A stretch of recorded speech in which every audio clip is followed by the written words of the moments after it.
If you're a nonprofit that struggles with staff retention, you may have noticed that fundraisers tend not to stay in their roles very long. We're actually down to as low as 18 months. 18 months is the average tenure for a fundraiser to stay in one job before they move to another. So today we're going to talk about the top 5 reasons when surveyed people do leave their fundraising jobs, and then also your top 5 tips to hopefully improve your retention and get more of your team to stay. The number one reason that fundraisers will quit their job and look for another job either in fundraising or a different field is probably obvious to some, which is called burnout, also in some circles known as compassion fatigue. There's this sort of general culture in nonprofits that, we work a little bit harder for a little bit less because that's what we should do. We're doing good for the world, and because our job is not a for-profit job, we might be expected to do just a little bit extra, to take on extra hours, extra job responsibilities, which in many cases is what people choose and totally fine, but we just can't have this be the expectation. The best way to frame this is to try to look at rest as a way to prevent burnout or compassion fatigue instead of being in response to burnout or compassion fatigue. Very important distinction, and we can do this by capping hours or capping types of tasks or reprioritizing, having some sort of reporting mechanism to managers and executive directors. Again, just not expecting your team to push and push and push.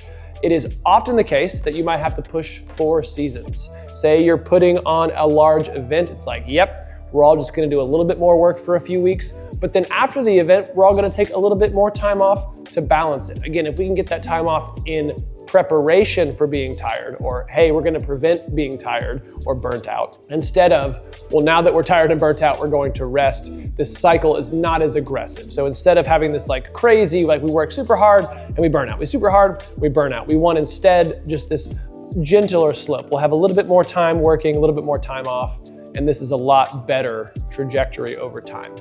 The second reason that fundraisers citing that they quit is lack of appreciation. If you're a fundraiser too, you might think, wow, I have seriously a thankless job. I do so much around here, I do so much good, and no one tells me that I'm doing a great job. Maybe your manager doesn't have that kind of work style, or you're the executive director, so there's no one ever there to thank you. But having that feeling of, I've worked super hard and I don't need more compensation, I just need people to understand and acknowledge that I've done a great job and that I've been working hard for a very long time. People will only sit in that space so long before they decide, you know what, if I'm gonna work this hard, I'm gonna go somewhere where it matters more. And the feeling of this hard work matters comes often from recognition. Managers can do a couple of easy things just to appreciate work. You don't have to go over the top with it, but just some verbal acknowledgements go a long way. The best place to do this is in front of peers. So if you have kind of an all-hands staff meeting or a board meeting, say, hey, Jenny did an amazing job with the such and such appeal. It went out. We were able to raise $17,000 because of this, this, and this. I can tell how hard Jenny worked, etc. The other thing is to focus on rewarding effort over rewarding results. We do want to reward results when we can, but oftentimes we can't control the outcome of so many of the things that we do in fundraising. So rewarding effort and effort in the right direction is a great way to keep your team motivated. Always looking at appreciation in front of peers, appreciation of effort. That way, no matter what the results are, as those kind of go up and down too, that we have this more even keel, like, yes, we're all working towards this one final goal at the end, and the aggregate is better for everybody. The number 3 reason that fundraisers cited that they are quitting is limited growth opportunity. So this is someone in a fundraising role. Say the organization has 20 total staff members and they're hired as the primary fundraising person or a fundraising person. If they're looking around the staff and going, okay, my pathway for upward mobility here is pretty limited. Like, I already report to the head of organization, I report to the executive director directly. The likelihood that I get promoted to something is super low. So what I'm going to do to get promoted is look for another job outside the organization. Again, either in development or in some other field entirely. So this is obviously a tricky thing to overcome, but what you can do to kind of combat this a little bit is give people an idea of what the growth could look like. Saying, hey, here's the vision for what we're trying to do. As you're working up the ladder, we hope that your role eventually becomes this. In 6 months, we want you to do this. After so many years, this is the kind of responsibilities that we see you taking on. You don't have to go 5 and 10 years out. That's probably too far for a career, realistically. But if you can give people kind of a 6-month to 12-month sight line of where they're headed, like, hey, if you can accomplish these things and get better at these skill sets or get this kind of training, or we can hit these milestones, here's the reward, or here's the upward mobility that you have in terms of advancement and title and more responsibilities at work. There are some people who don't desire that very much, and that's not top of their list necessarily. Again, this is number 3 of 5. But there are some people who, yes, like I'm in my 30s or 40s and I want to have this career growth where I'm pointed towards something. I could get a job at a for-profit, but I kind of like the work that we do. I believe in the mission. I just also want to advance my own career. I can't pour from an empty cup. So really giving someone some level of growth is going to combat this, and we know this is a tricky one for people.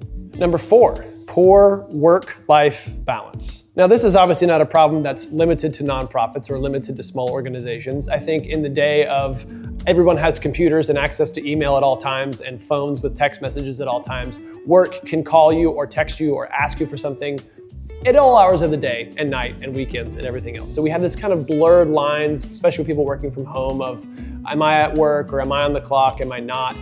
And some level of that is fine. Work-life balance doesn't mean necessarily that you have this many hours working and this many hours not working, and it's balanced. It's that your work can balance into your life and integrate into your life well.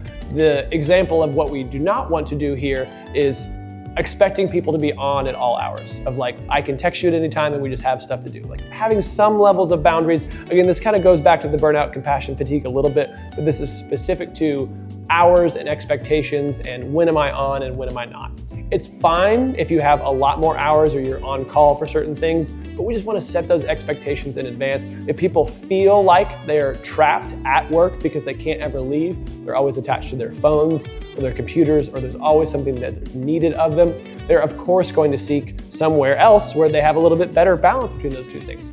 We're on this earth, hopefully not just to work, but to enjoy our lives. And this is an important thing to remember, that all of our employees, all of our team members are people too. And if we can help them achieve that balance, achieve those boundaries, they'll stick around longer, and that helps everyone, our organization included. The 5th and final reason cited was compensation.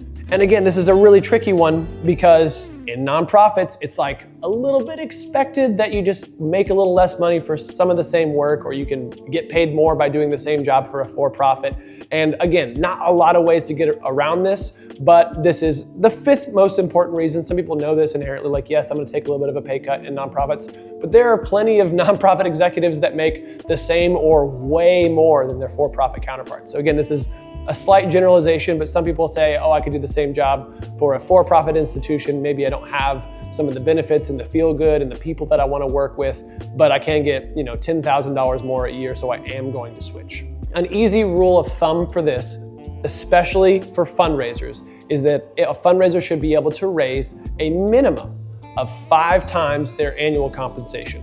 If they're doing better than that, they might be due for a slight raise, because you can do that math all day long. If you have 5 individuals in your fundraising department and they're all averaging 5x their annual salary, that's a perfectly fine minimum ethical standard. If they're way, way above that, say they're 10x or 100x, they might deserve a little more compensation or a slight raise. So you can use that as a benchmark, is if they're not raising 5x their annual salary, they're probably not being overpaid necessarily, depending on the role and how much of it's fundraising versus marketing and other things. But again, that's just a general soft guideline. Make sure if you're hiring a new person, they should be 5x their salary in terms of the minimum that they bring in on the top end.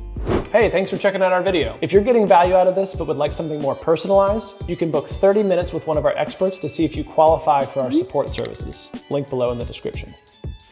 All right, moving on to our top 5 tips to improve staff retention. I know we touched on a few things, but here are some things that people cited that they would like to have or would help them stay in their fundraising jobs longer. Number 1, training and development. So any job compensation package doesn't have to just include 401k and benefits and salary. There's also advancement and continuing education and sort of an informal education. Maybe if it's not even accredited, but giving them training at the skills that they're supposed to use at their job. It's one of the worst industries for giving proper training. We expect lots of people to raise money, or we hire people into fundraising roles, giving them almost no training at all and say, go out and fundraise. I know you've never learned anything. We can't expect that from a lawyer or a doctor or an accountant, and we probably shouldn't expect it, at least from a bare minimum perspective, from a fundraiser as well. I'm biased. We feel like training is very important because it's one of the things that we really focus on. We're a very education-focused fundraising firm, and we love teaching, and that's why we have this YouTube channel to start with. But training and development is so important for people. And if they have the ability to learn and improve their skills while at work, and work is paying for those, or work is at least including that in the package, they're much more likely to be like, you know what, I'm not quite getting paid as much as I could at another place, but I am getting these valuable skills, these resume builders. Maybe I'm getting a CFRE or a CNP. I'm getting these credentials that'll help me as well. So offering that can be a huge bonus for people staying. Number 2, recognizing performance. Now, you can have a more formal rewards program, like if you hit this benchmark, you get a cash bonus on the year. If you hit these fundraising goals, you're able to unlock. And a lot of fundraising departments do have that. Or if you raise a certain amount of money, you can't take a percentage. That's obviously illegal. Don't do that. But you can say, well, you get a $5,000 bonus if you clear this fundraising milestone this year. Or you get a $10,000 bonus if you clear this fundraising milestone. But even being able to verbally appreciate, again, we talked about recognizing people in front of their peers, recognizing people publicly. It's one thing to say to someone, yes, you did a great job. It's even better to do it in front of their peers. Kind of a general rule that gets tossed around a lot is always provide criticism in private and always provide praise in public. And again, you're just gonna get better bang for your buck. People love to be recognized in front of others. It makes them feel great. Who doesn't love that? So as much as you can integrate that, really, really helps, in addition to giving them actual performance bonuses if it's applicable to you. Number 3 is workplace culture. Now, this could obviously be a whole entire video on its own, but a couple of the easy levers are, of course, transparency and collaboration, so getting people to work together, and transparency of everyone's roles and their jobs and how they work together. But something that a lot of workers cited as probably the most important thing in terms of being managed is just access to their leadership. So if you have a direct report or you report directly to the executive director, a lot of times your team members just want time with you and an ability to express concerns and ask questions. So if you do nothing else as a manager, just having a 30-minute standing slot or an hour standing slot with each team member per week pays huge dividends in retention. People don't feel like their problems are as bad if they're able to talk openly and honestly with their supervisor or their manager or their boss about it, and giving them that time and saying, hey, we're gonna guarantee you this every week. If you wanna cancel, you can, but we're always gonna be able to talk through the biggest things. It just makes people feel important and heard, and it should, because that's a great way to manage that back and forth, that workplace culture. Again, not gonna go into huge depth here. It could be a whole video on its own, but focusing on workplace culture pays dividends in keeping your staff retained, which again saves the organization money in the long run.